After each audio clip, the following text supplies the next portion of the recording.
It seems like creatives always get a bad rap. From childlike tantrums and ridiculous green room requests, strange superstitions, and even self-mutilation, it's clear that artists have plenty of strange habits. But they've also made a pretty big impact on the world. Hi, I'm Kate Rooney. And I'm Jess Guffey. And you're listening to Creatives Are the Worst, presented by Design Pickle, the leading flat-rate graphic design and creative services platform. In this podcast, we'll be uncovering the fascinating myths and shocking stories behind the artists we love, or in some cases, love to hate, as we try to determine, are creatives the worst? Welcome to Creatives Are the Worst, presented by Design Pickle. This is a podcast that explores the stories behind famous and sometimes not so famous creatives that have somehow changed the course of history. I'm Jess Guffey, and I am joined by my lovely co-host, the fabulous, the wonderful, the mythical Kate Rooney. Hi, Kate. Wow. Hi. That was the best introduction I have ever had in my life. Thank you very much. You're so welcome. It felt appropriate. What's going on in your world, Jess? You know, it's Friday, and we love Friday. So really nothing too crazy to report. This week has been a whirlwind for us, as I know we all feel in the Design Pickle sphere right now. Yeah. You know, we realize it's so hard to have a natural chat with you right now because we not only work together at Design Pickle, we're just talking constantly on Slack. So I feel like I know everything that's going on. So yeah.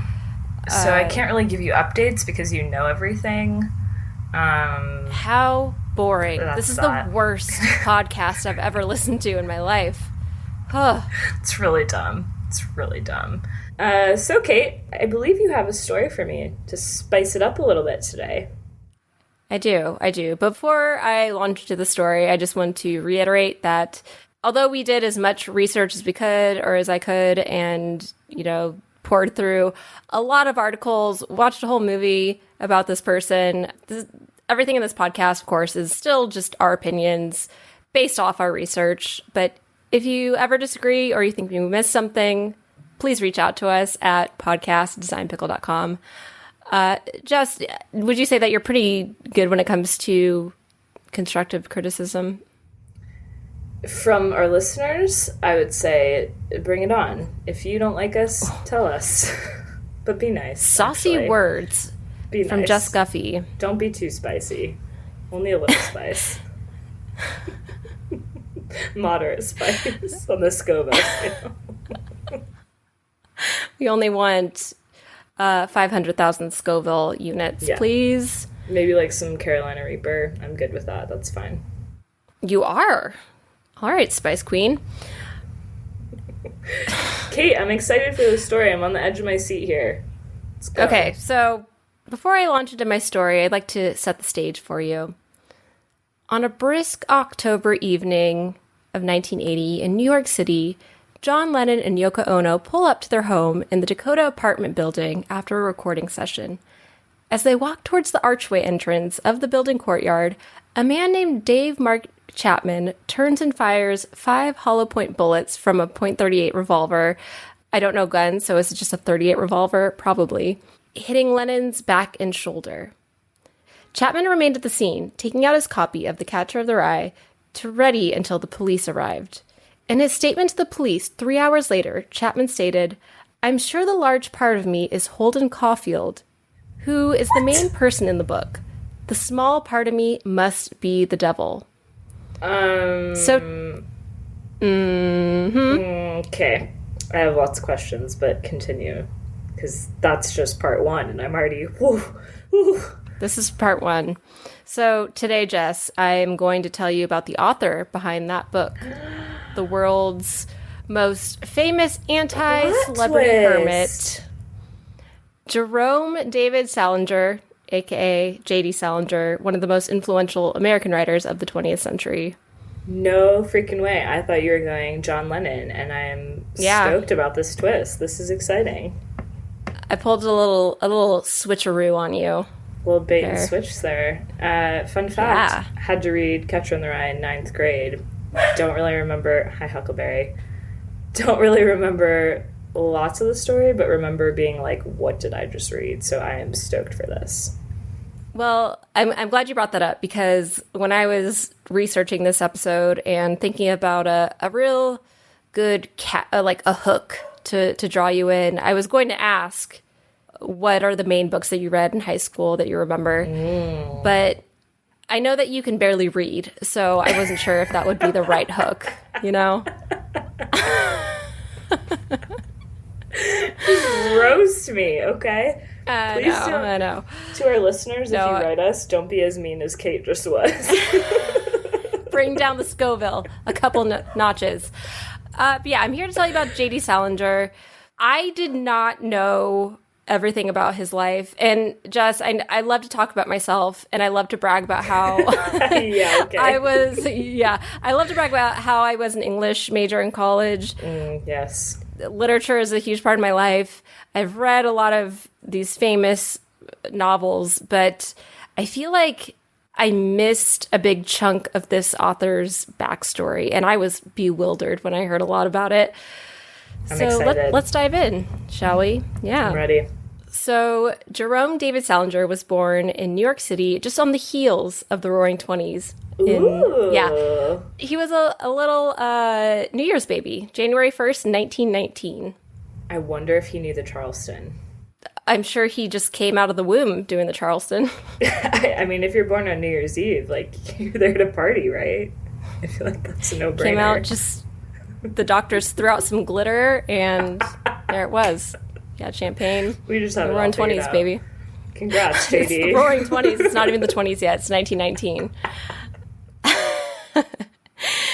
So he was born to a Scotch-Irish mother named Miriam Salinger and his Jewish father, whose name was Saul Salinger. He did have a sister named Doris, his older sister. But a couple things I want to point out about his childhood.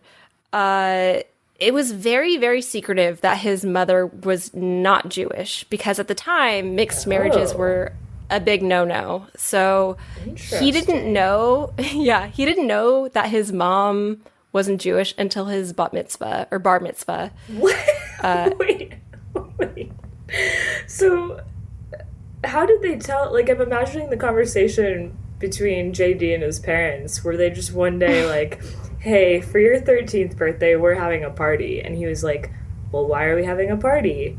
Other than the fact that it's going to be my birthday. And they were like, surprise, you're Jewish. Like, well, his dad was Jewish. His dad was Jewish. So it was like... Okay, got it. So he knew he was Jewish, but he assumed that his mom was too. Instead, she was Interesting. She was a Scotch-Irish, and we know we don't talk about them. So his dad, Saul, he ran a ham and cheese import business. Yum. I actually wrote that in my notes because I love cheese. Cheese sounds delicious right now. Yeah, doesn't it? So so they're living in New York. He went to school off Park Avenue at a school called McBurney. Very fancy, very exclusive, very ritzy. Yep. Mm-hmm. Yeah. Okay. However, at the time, JD, who went by Sonny as a nickname, which is very antithetical to... I'm not sure how he got that name, but it's very antithetical to how he actually is as a human being, it turns out. Yeah. But he was super smart, like a very intelligent kid, but just hated school. And I can relate. I don't know. Like, I hated high school, crushed in my English classes, because, again, if you missed that previous part where I was an English major in college. Here we go. Don't get her started, everyone. Don't encourage this behavior. But at least I never flunked out, in which he did. True. So he actually he did really well in his writing courses, but the rest of school, he was just like, meh. So he flunked out, and because of that, his parents sent him off to the Valley Forge Military Academy. Another military academy. Okay. Mm-hmm. Yeah, he actually used his experience there as some inspiration for our previously mentioned character, Holden Caulfield's alma mater in The Catcher in the Rye. Can I just say something real quick about creatives in general? I feel like it's so common. Like, I wasn't surprised when you said that he flunked out of school basically except for writing. Like, I feel like it's so common for creatives, no matter what their discipline is, to just be bad at school and then they're just prodigies in some other aspect. Oh man, we will definitely dive into that a bit, but I felt hashtag triggered reading some of this because no joke though, I was like, man, he seems like the worst, but I can relate to him in so many ways, and I went to school with so many people like this that, ooh. And I don't think it matters, like, I mean, people could say that about sports too, but I think that's a little more, like, multidimensional, but I feel like with creatives, they're so good at one area, and then they focus on that, and they just don't give a shit about anything else, and for good reason. Mm-hmm. Like, if you're so good at one area, why would you care about something else? Why would you care about math if you're a good writer? That's definitely a common theme in J.D. Salinger's life, is just he's a prodigy in this particular area, and he knows it, therefore everyone else can just, F off. So pound some sand. Got it. But he starts to really develop his creative spirit at the Valley Forge Military Academy. He starts doing some writing classes, some acting classes. And then, a year later, he announces that he officially wants to be a writer. Like, he knows that this is what he wants to do at a very young age.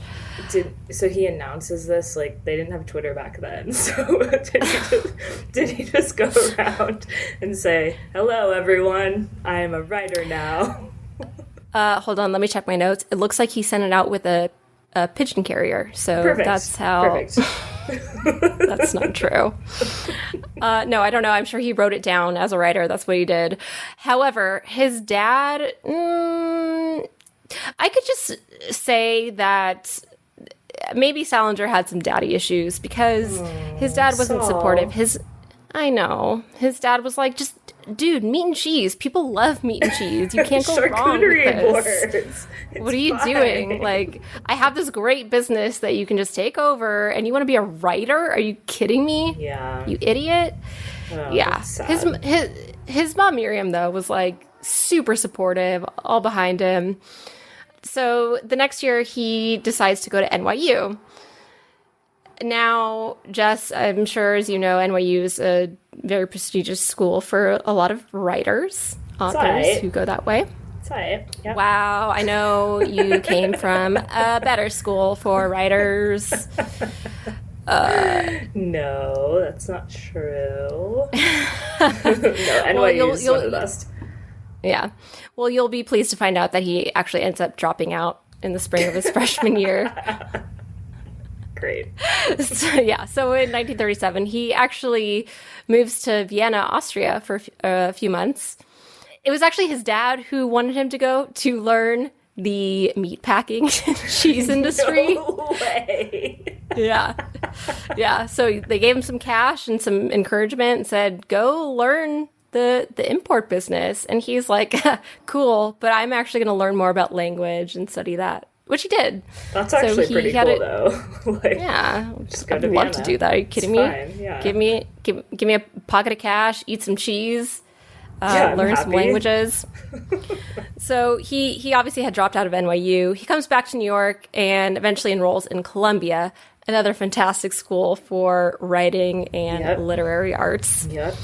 But this is a very critical moment in Salinger's life because this is where he meets Whit Burnett.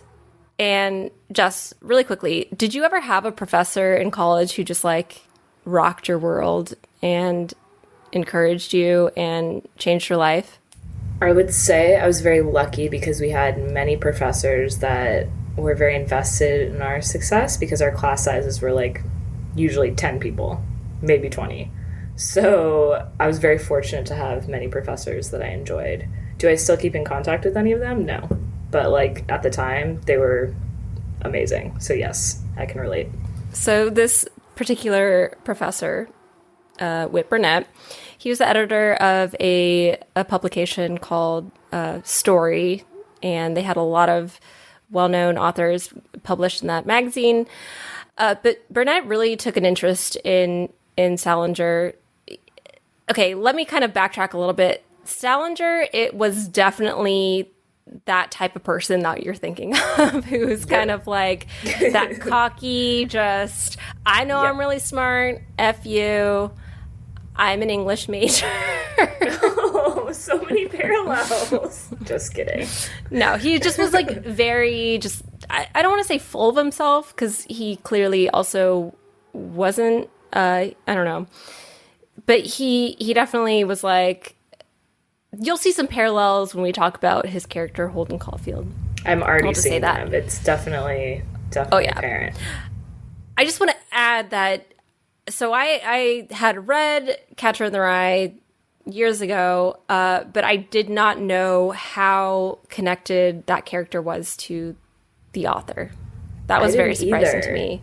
I'm feeling like the more you tell me, the more I'm like, so he wrote an autobiography. Oh, yeah.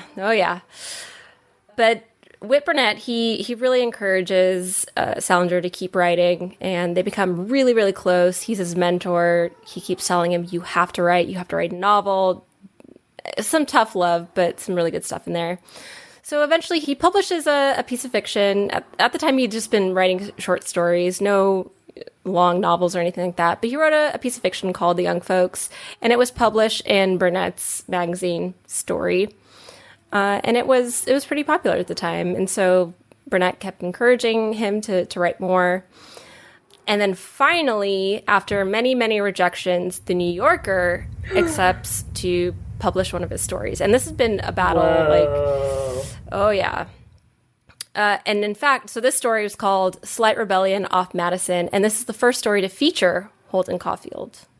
Oh, I didn't know our boy Holden had a backstory in any way. Well, there's a reason why he has been featured in a lot of Salinger's short stories, and it was Whit Burnett who kept telling him, this character belongs in a novel. You should write a whole novel about this character. Oh, cool. Okay.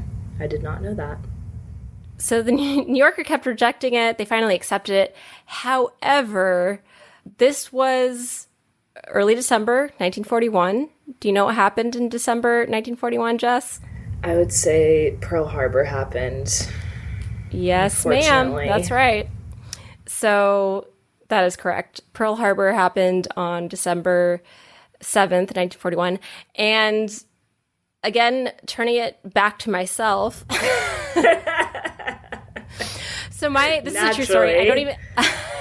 I don't even have this in my notes, but I thought it would be fun to include. As a very frivolous writer myself in my college years, I wrote a poem about my mother, because my mother is also born on December 7th. But in the poem, I reference how it was a day that went down in infamy, and how that connection is not lost in me. I love my mom, don't get me wrong. I was very... That's so angsty.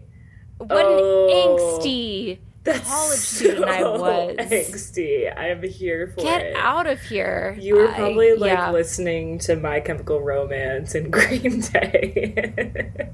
No, I was listening to some like deep-ish right there. I can't. Yeah. So, due to the circumstances, the bombing of Pearl Harbor happens, and because of that, the New Yorker unfortunately says, we can't publish your story right now. It's too JD's frivolous. Not gonna like that. Oh yeah. But also this kind of catapults the next period of JD's life, where he is drafted into the Army after the Pearl Harbor attacks. And so his time in the military is pretty dang intense. I imagine. Yeah. Yeah, I did not know that. He was in the throes of World War II.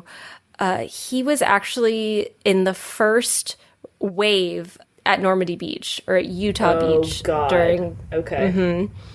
So, but that actually turned out in his favor, because his group went out at like 6:30 in the morning and stormed the beach. And just a couple hours later, that's like when the other side came in and attacked. So he like narrowly escaped it, but he saw just really, really bad stuff while he was there. Yeah. Oh, yeah. It was rough. He saw a lot of bad stuff, and we will definitely get into how much that affected him. But he participated in the invasion of Normandy, Now, while he was overseas, he was in France. And at the time, he ends up forging a strong friendship with none other than Ernest Hemingway. Oh, gosh. Yeah. How did I not see this coming? Oh, my goodness. I know. They had been exchanging letters for a while, and then they finally met in Paris. And Salinger was just kind of like enamored by him and noted that he was surprised. Yeah, he was surprised by how nice Hemingway was. I meant to include that. I'm like, oh, I like that. That's cool. Can we just talk for 1 second about how funny it is nowadays with technology so accessible that people sent letters to each other and that's how they got to know each other back in the day? Dear Ernest. Ernest. By the time it gets there, it's 10 days old. So what are you talking about in your letters? You know? Everything moves so quickly now that if I sent you a letter today and it arrived tomorrow, everything would be wrong. I'm going to send you a letter. Dear Cart, today. I don't even know how to talk like they did. I would... This is where you insert the Jack Handy quotes. Yes. No, I actually wrote down quotations. He was a really good guy. Hemingway. That guy. And apparently, I need to find like an actual source that states this, but apparently he called him Papa.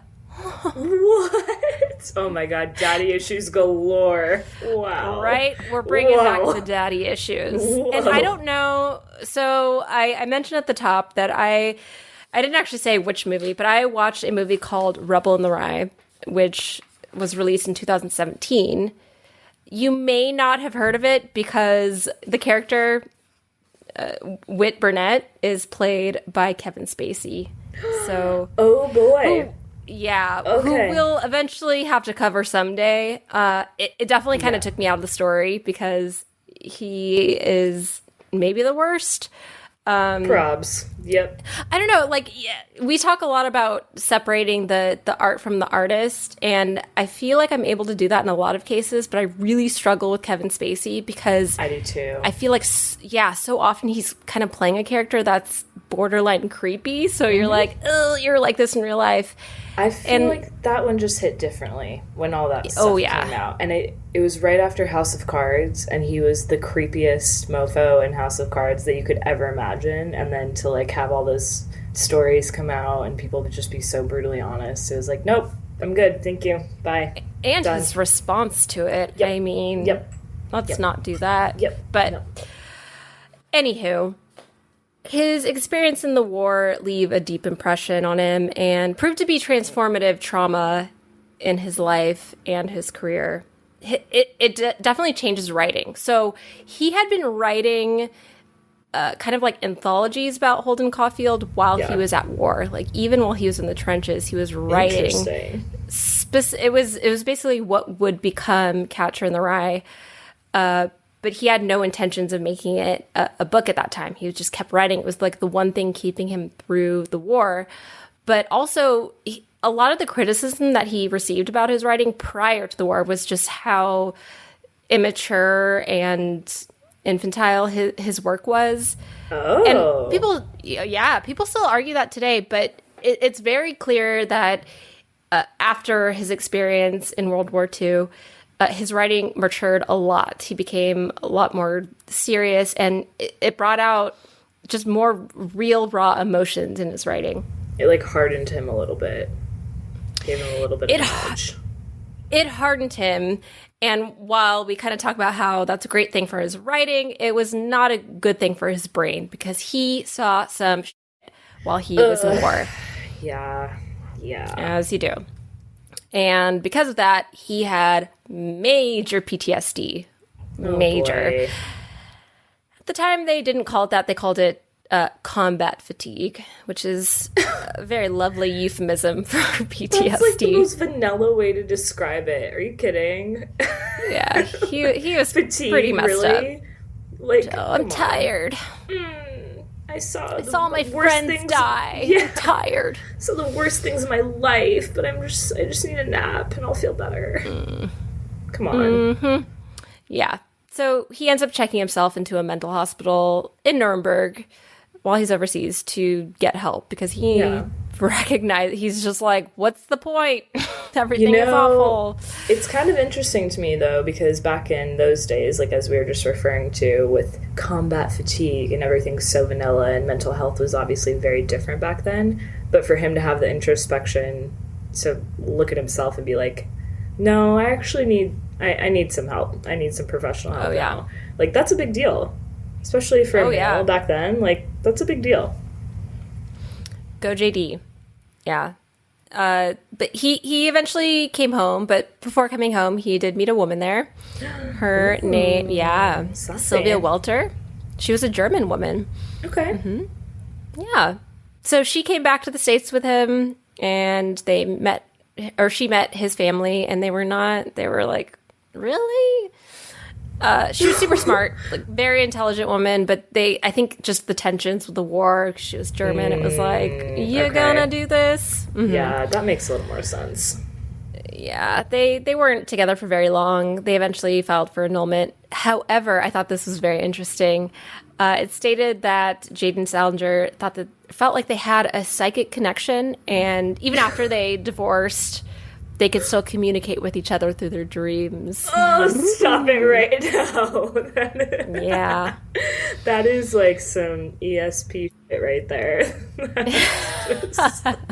A psychic connection. Or actually, like the proper the proper term that they use was telepathic communications. I mean, we have that, so that's not that true. Weird. Yep, same brain. So he's back in New York at this time, and he gets back into his writing routine. He's still trying to get published in the New Yorker after his first rejection because of the Pearl Harbor bombing.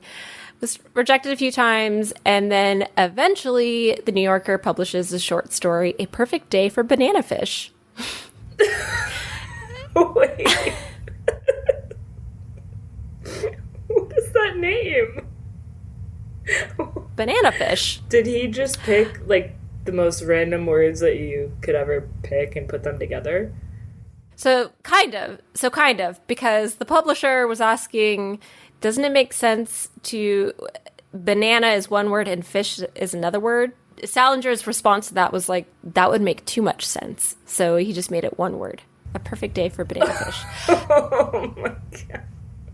Okay. But this story, this story features a character from the fictional Glass family, which would reappear in later stories. So he does that a lot. Like he has characters that reoccur in a lot of his stories and novels. I kind of like that because it kind of, to me, it ties everything together in a nice, pretty bow as far as their work goes. Like when musical artists reference things in songs that then carry into other songs, I just think that takes some sort of brilliance to be able to do that and like have intention and meaning behind it. So I dig it. Good job, JG. You can really flesh out a character that way. I think it's really fascinating. If you thought that banana fish was funny, though, get ready for this. I'm not ready. So Salinger actually had a story called, I can't even say it, Uncle Wiggily in Connecticut. But this Wiggly. Yeah. Now okay. I'm sorry, I gotta get it together. What? Get it together, woman. Just think about banana fish and wigglies. Let it out. But like, I'm sorry, not to create another tangent, but the word wiggly and like, have you ever been to Connecticut, Kate? We went to Connecticut together, didn't we? Oh, no. Yeah, we did. Did we? God. We did. Yeah, it didn't feel like Connecticut, but obviously, like, Connecticut is an East Coast state, like, Northeast, it's known to be very prim and proper, and whether that's true or not, I don't know. That's the stereotype, and we don't know if they're true, but the word wiggly with Connecticut in that context, like... But it's Uncle Wiggily. Uncle Wiggily. That's different. Just going off Uncle in Connecticut. Wiggly. Anyways, I'm sorry. Now, I haven't read that story. I don't know what Uncle Wiggily is about. I would love to read it now after researching all of this. Same. But So a movie producer named Samuel Goldwyn decides to purchase the rights to that story to turn it into a film adaptation. The movie was just utterly ripped apart by critics. It was so bad. So bad. Could have guessed that. Yeah. And Salinger just thought the experience was so miserable, he decided to never, ever authorize another film version of his work again. So that's why there's no movie about Catcher in the Rye. That's actually a really good point. I never thought about that, but every other major American work of literature has a film behind it. Yes, we'll get into this a little bit later, but Salinger was very adamant that he would never, ever have any more of his work created into a film, especially Catcher in the Rye, because he felt like he was the only one who could play Holden Caulfield, and he was already too old to play him at that point. So I'm just going to let that sit with you for a second. Great. I have no words for that. So, Kate. Yes, Jess? We talk a lot on the podcast about how people, creative specifically, may or may not be the worst. Yeah, right? We've heard a lot who actually are the worst. But you know who isn't the worst? Who's that? Design Pickle's friendly and reliable designers. Oh, wait, do they make pickles or? Yes. What's going on here? It's actually pickle manufacturing. No. Kate, it's flat rate, unlimited graphic design and custom illustration services. Ooh, I love custom. Yeah, Design Pickle is actually one of the Inc. 5000 fastest growing companies in America. We've won a ton of awards for our unlimited creative services and design.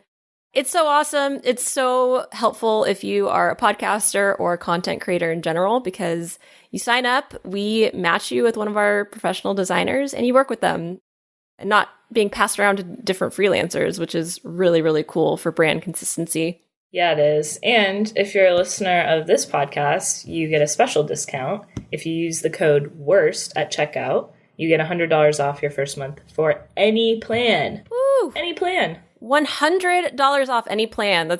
We have our essentials plan for just your basic design needs. There's Pro if you need more advanced work with same-day delivery, or custom illustrations too, where you can submit unlimited requests for 100% original artwork. $100 off. That is a sweet, sweet deal, if I would say myself.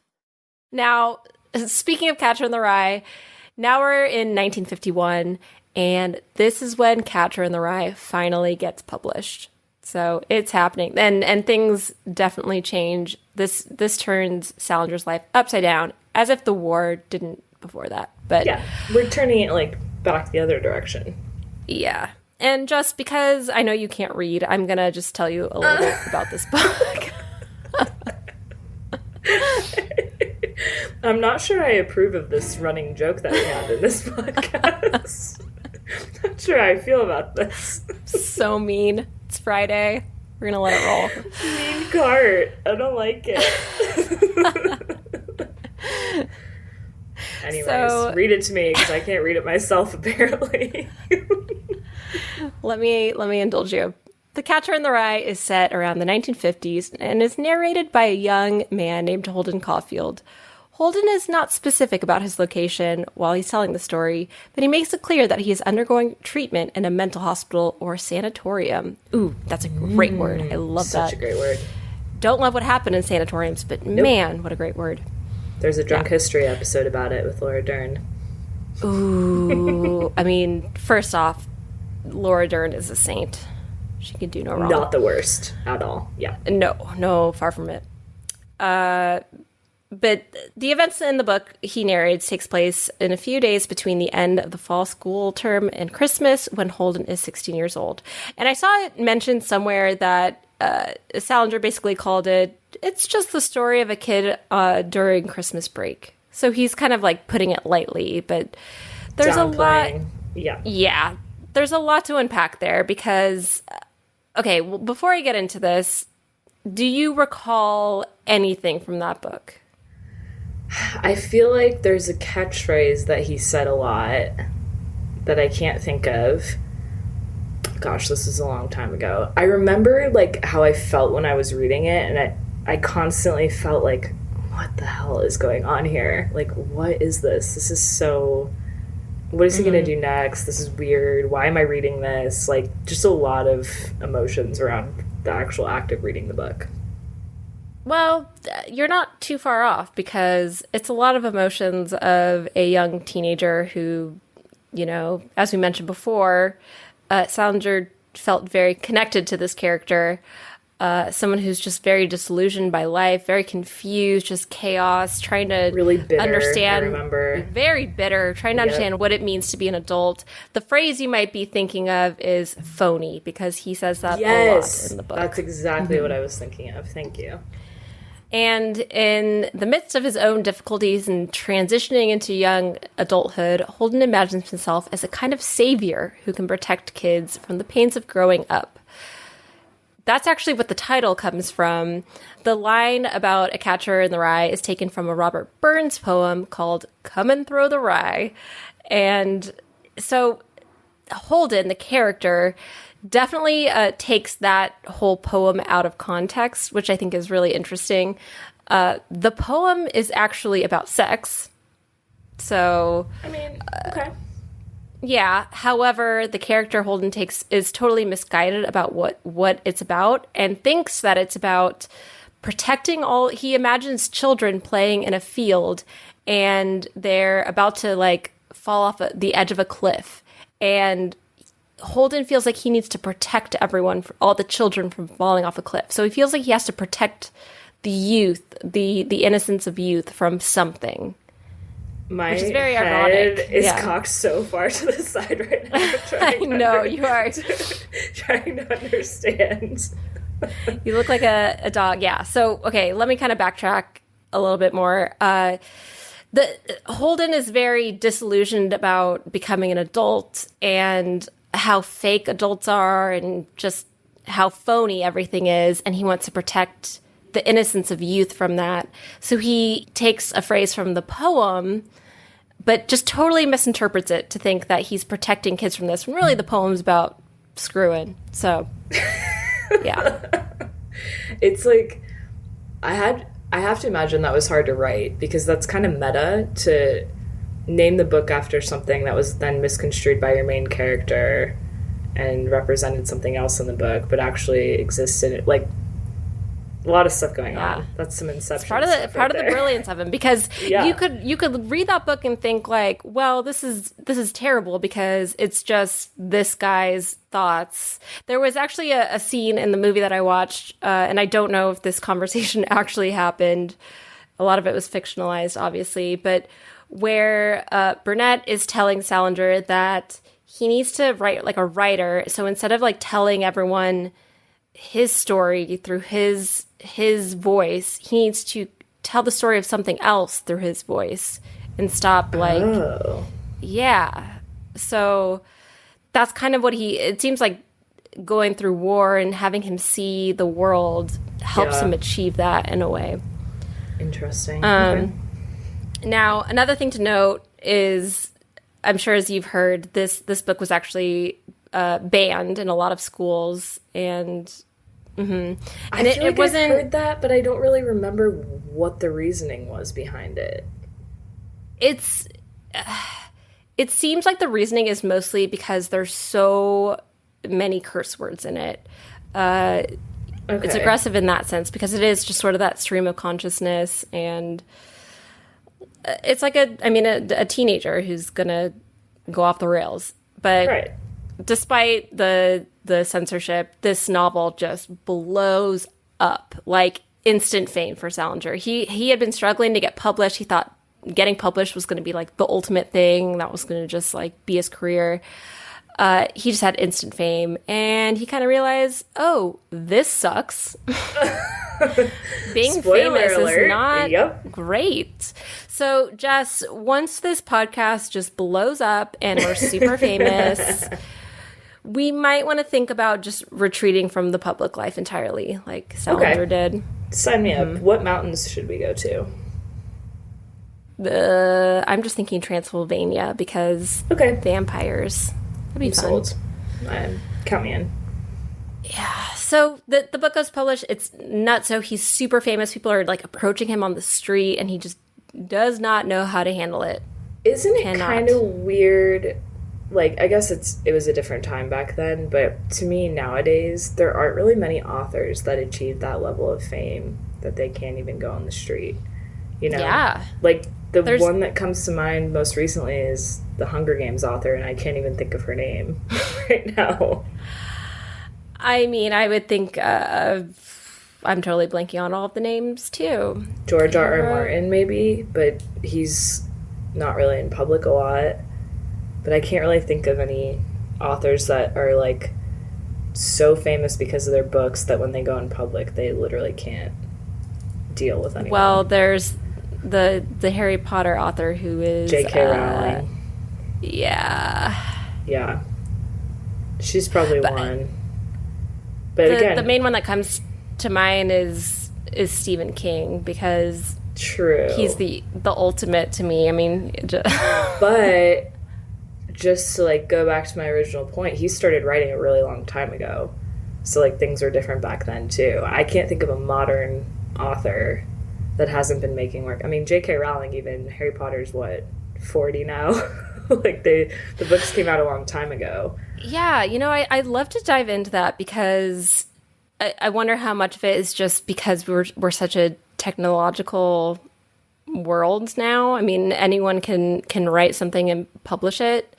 Whereas here we're writing letters pigeons to Hemingway. Yeah.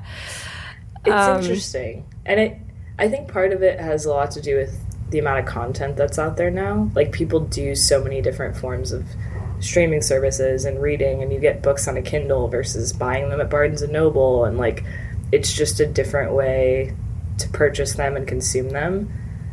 And there's so much, but it's still fascinating to me that it shifted so much, and I never really thought about it for authors until we're talking about it right now. Mm-hmm. Huge tangent. Well, and I think, and I do not have the answer for this. If you do, please let us know, podcast@designpickle.com. But during this time, I mean, post-World War II, where, I mean, I guess just in the United States, the entire country is kind of disillusioned by what's going on in the world. So they turn to literature and fiction more often. Whereas, as you previously mentioned, we're so saturated with content everywhere. You're right. It's more like people knew you didn't have the internet. You were anticipating books from your favorite authors to come out. Whereas here you could Google dog ears and find like articles about that. I actually did that yesterday, so that's really weird that you said that. Dog ears? I Googled, what does it mean if your dog ears are pushed back? What did you find out? Because my dog Benny kept coming over to me and sniffing my forehead and wagging his tail, but his ears were like so far back that I Googled it. Maybe you just need to wash your hair, Jess. Kate, you're being so mean today. I know, I'm being so savage. I don't know why. I'm sorry. I'm just stressed about reading the story. This is end of week, Kate, everyone. She's not this mean. But yeah, I Googled that because I didn't know. But apparently it means they're, like, relaxed and happy. So, oh, so he's like, you smell good, Mom. Yeah, sniffing my forehead for, like, 20 minutes, but it was fun. Whew. Okay. So a year after the book is published and he just receives wild success, he's still suffering from PTSD, mind you. That didn't go away. That didn't just go away. No. And then adding on just global fame to that may not have helped. But he Can't turns... imagine that's the best thing for that. Yeah. So as many people do, he turns to religion to heal his PTSD and just handling all the fame that came with his novel. So he starts practicing Buddhism, Zen Buddhism, for several years. Mm-hmm. All right. Yeah, a lot of meditation, ripping pages apart. He kind of dabbles in a few different beliefs. He also checked out Christian Science and Dianetics, which, as you may know, is the precursor to Scientology. I was just going to say, yep, good times. That could be a whole other episode. Yeah, probably will be. A year later, he publishes another collection of short stories called 9 Stories. I believe his mother said that's a very boring title, but this Miriam! Miriam, come on. Nice. Now, this book of short stories features the Glass family that we talked about before with Uncle Banana Fish. Great. But, okay, so 9 Stories aside, 1953 is an important year because this is when Salinger moves from New York City to Cornish, New Hampshire, a tiny little town where he lived until his death. And this is where his real... this is where he becomes a real recluse, basically. He just, like, the fame, he could not handle it. He was like, bye, I'm out. I'm going to go live in the woods. Don't talk to me ever again. I feel like that's something that a lot of writers would seek after fame. Oh, yeah. After he moved there, though, he did marry again to a woman named Claire Douglas. She was a student at the time, and as a wedding present to her, you're going to love this, he presents her with a copy of a story about the character Franny Glass, who she inspired. His wife inspired. You may recognize the name Franny from another publication, Franny and Zoe by Salinger. But that was his wedding gift to her. Like, happy wedding. I wrote a story about you. Maybe she was into it. I don't know. I don't know how I would feel about that. I would be horrifically disappointed if that was my wedding gift. Just saying. I totally left out something super important. I'm just going to add it right here because why not? So I forgot to mention this previously, but I just think it's really important to note. Salinger was married 3 times in his life. However, there was one woman he did not marry, but you could consider like the one that got away. Oh, JD. Her name is Una O'Neill. And they met in college, and he was just completely enamored by her. They kind of had like a push and pull relationship. But after he went off to war, he saw in the newspaper that she had actually married none other than Charlie Chaplin. Oh my gosh. His life intersects with so many other famous people from that time. That's so wild. Yeah. Can you imagine getting broken up with by someone by finding out they got married it was the front page of the newspaper. Oh. And yeah. And to add insult to injury, it was a big deal. Like it was a scandal because Charlie Chaplin was like 40 years older than her. I may be getting that wrong. Wasn't he big in the 20s? Like that's when he was a big star. Oh, yeah. And this is the 40s. So Charlie Chaplin was 36 years older than Una. I really try to refrain from commenting on age gaps like that, but well, that's okay. We can move on. But I just thought, so he was just devastated because not only did she remarry, and he had no idea that she was going to remarry, she remarries a super famous dude. It's front page of the newspaper. He has no idea, and it's a big deal because Charlie Chaplin is 36 years older than him. Wait, but they didn't marry, right? So she wasn't remarrying. No, because they never married. She was marrying for the first time, but he didn't know because he assumed that they were still like together, right? Correct. Yeah, okay. This is when he was young. They had met in college. He went off to war, and he's thinking like, she's gonna wait for me when I come back. And nope. Wrote her a letter, bro. What are you doing? Come on. I think he did. I think he wrote her some nasty letters. But okay, that was his pre-love. He got married to the German girl after that, and now he's married to Claire Douglas, who inspired the character Franny. Now we're back in real time now. This is 1955. Back in New Hampshire. Yes. Correct. So Salinger actually has 2 children with Claire. Their first daughter named Margaret, who we'll actually talk a bit later, and then his son named Matt. I love that. His Matt son. His Matt son. Namaste. And his son, Matt Salinger, who I had no idea, turns out to be an actual, like, famous actor.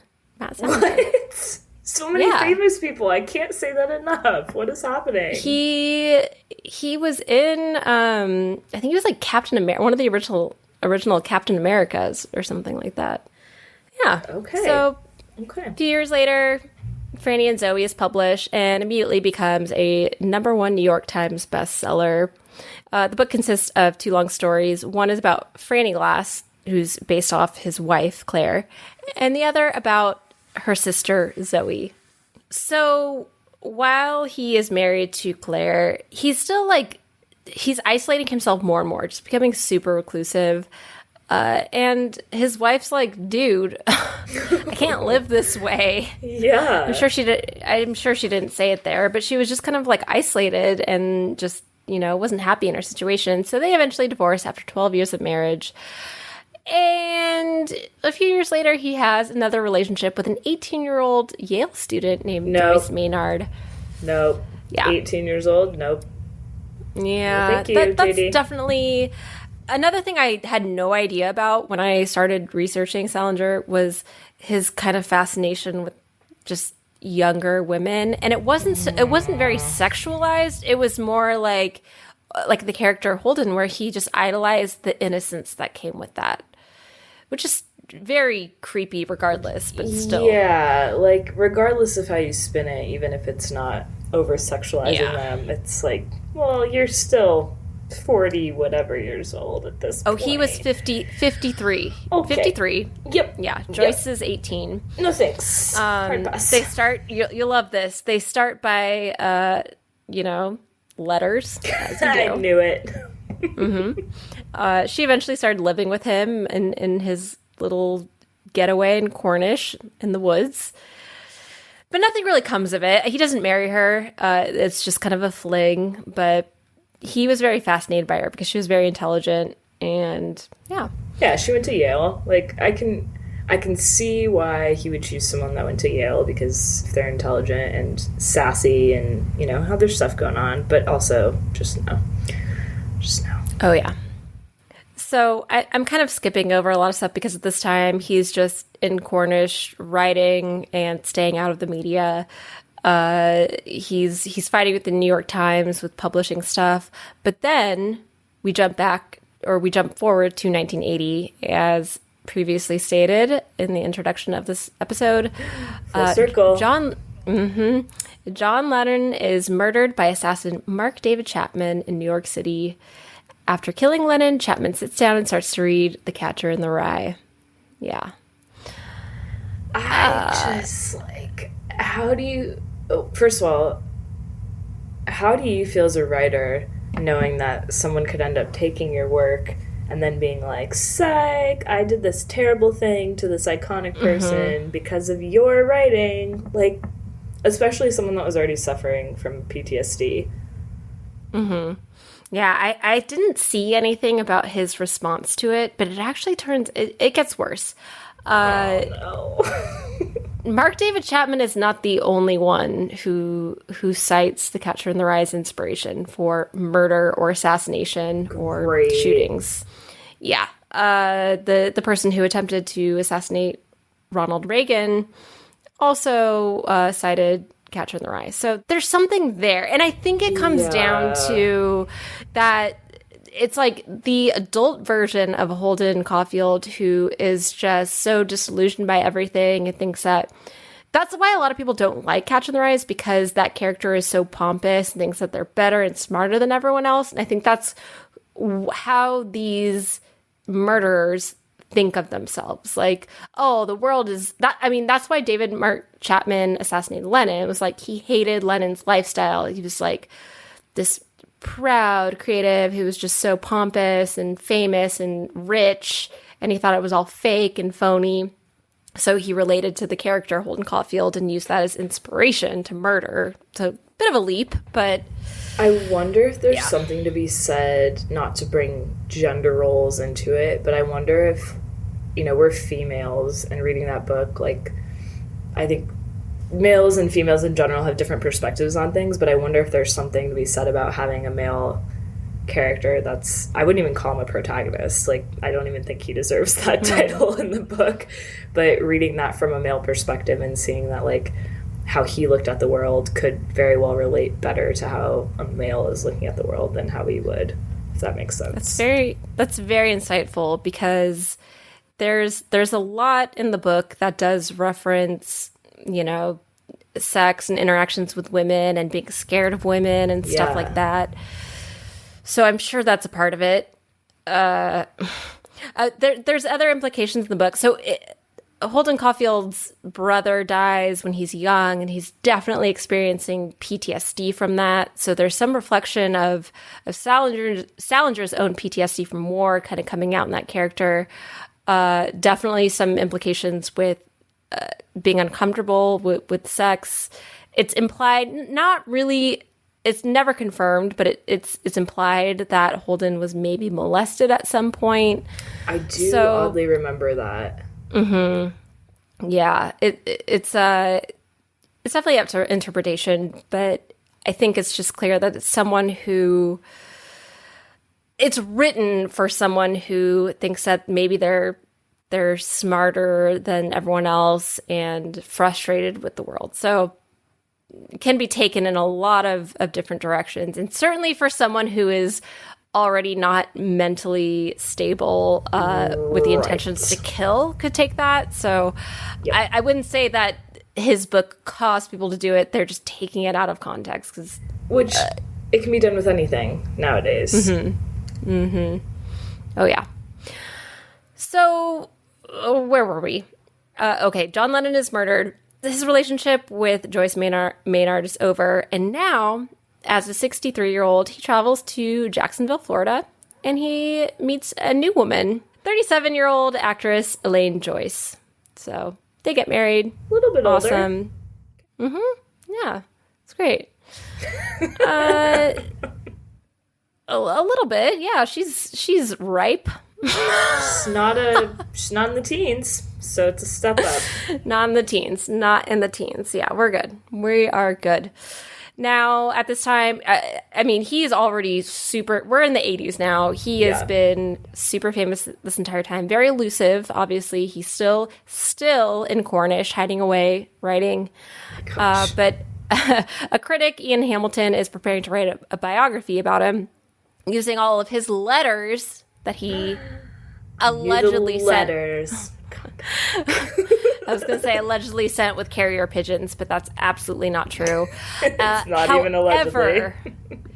This never gets published because Salinger sues Ian Hamilton and blocks the book's publication. He just did not want to be famous. He was like, do not put my face out there. Can I make it clear enough? Just let me stay with my young wife. Let me live my life, okay?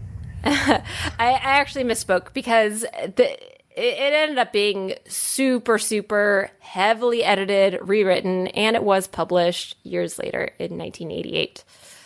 All right, so now we're in the year 2000. Do you remember what you were doing in the year 2000? Y2K. I don't. It's just so wild.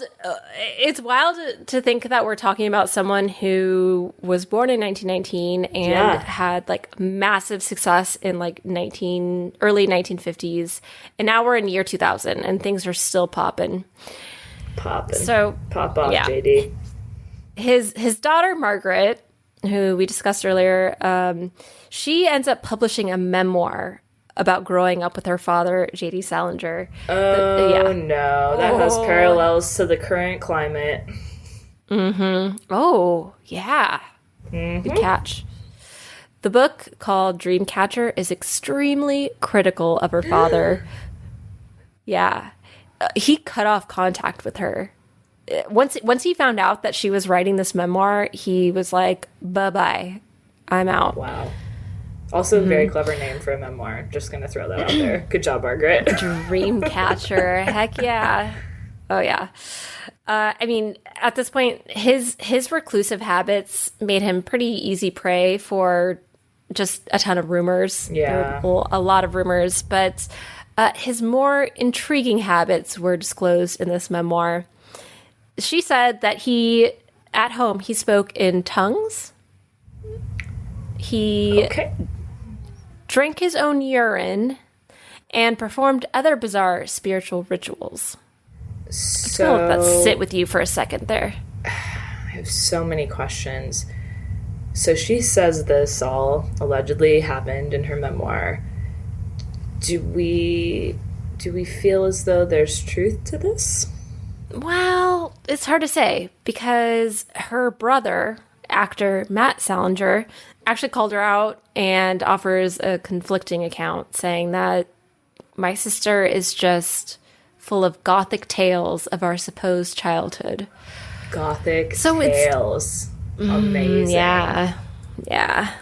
So it's, I don't really know. I don't know. If you know, please let us know.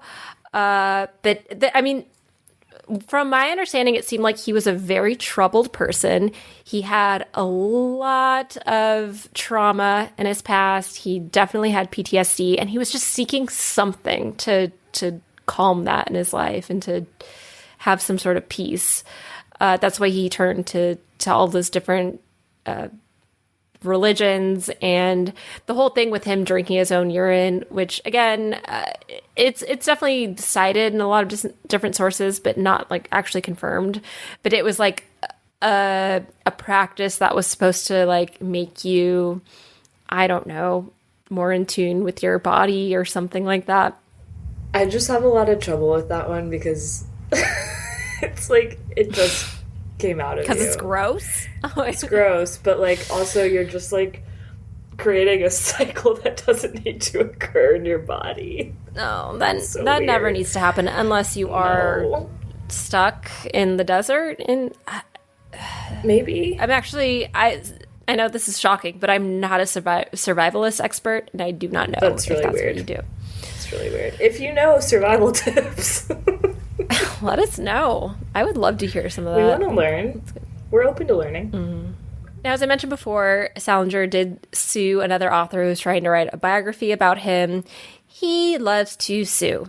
He also sued the people who were, trying to create another movie about him. That's, as we mentioned before, that's why there is no movie about Catcher in the Rye. But one author did try to create a sequel to Catcher in the Rye, and Salinger sued the heck out of him. He's a litigious fellow. Okay. Oh, he is definitely a litigious fellow. That was shot down, though. He actually won that lawsuit.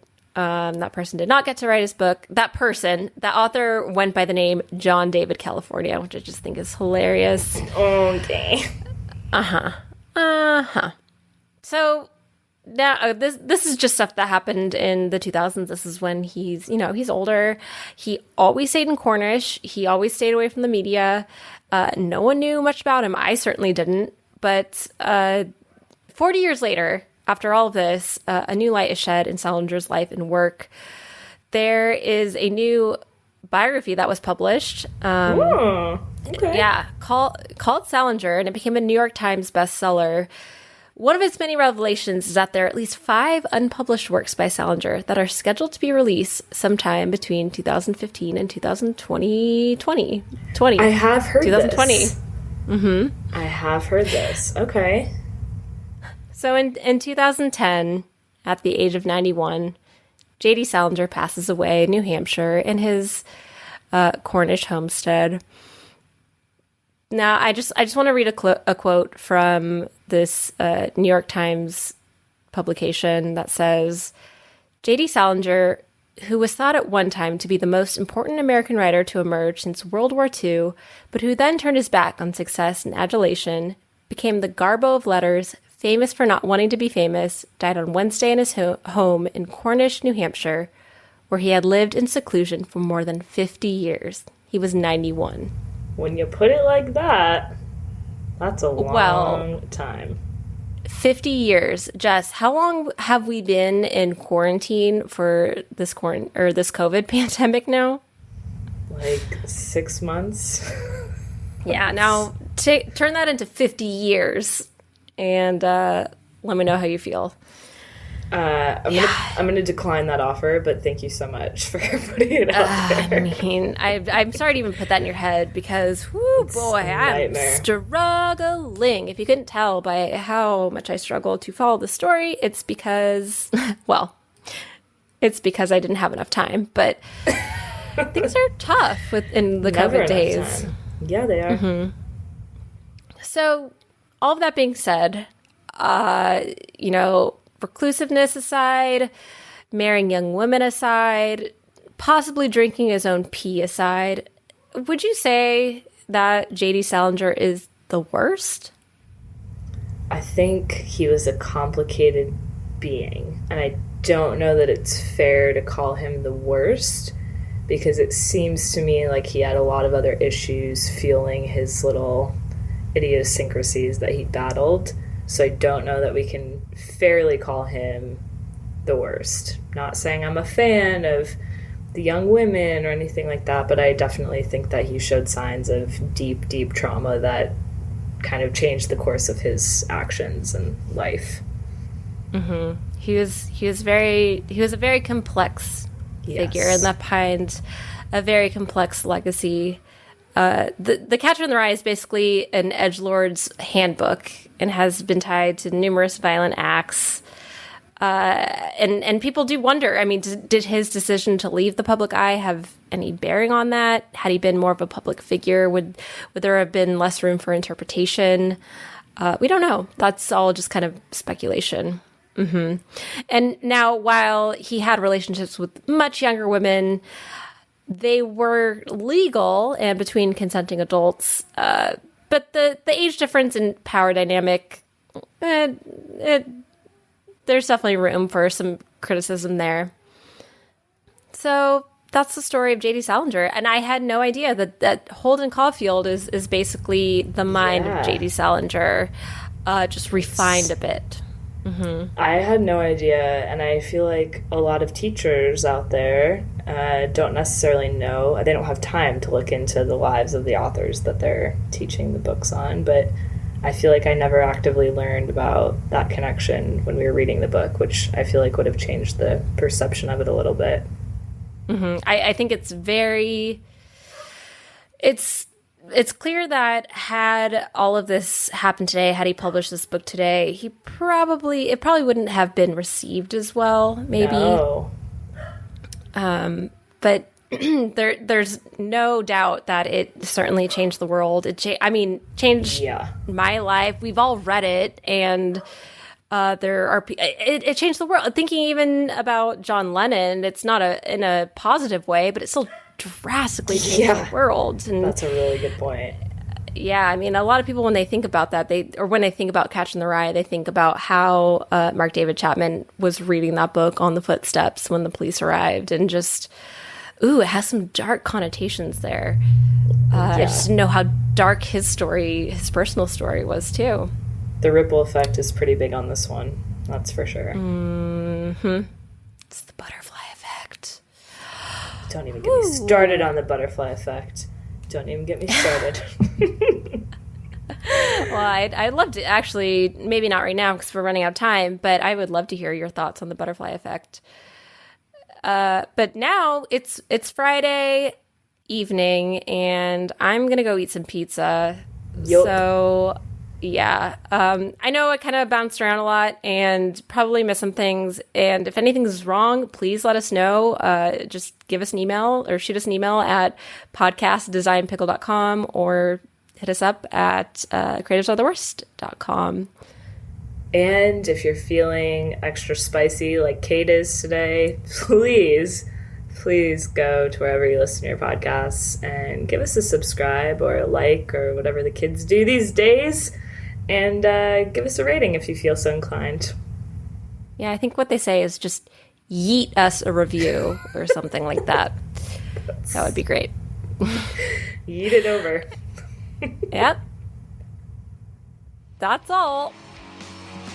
Thanks for listening to Creatives Are the Worst. If you like what you're hearing, or if you think that we're the worst, please leave us a review on your podcast platform of choice. We'd love to hear from you.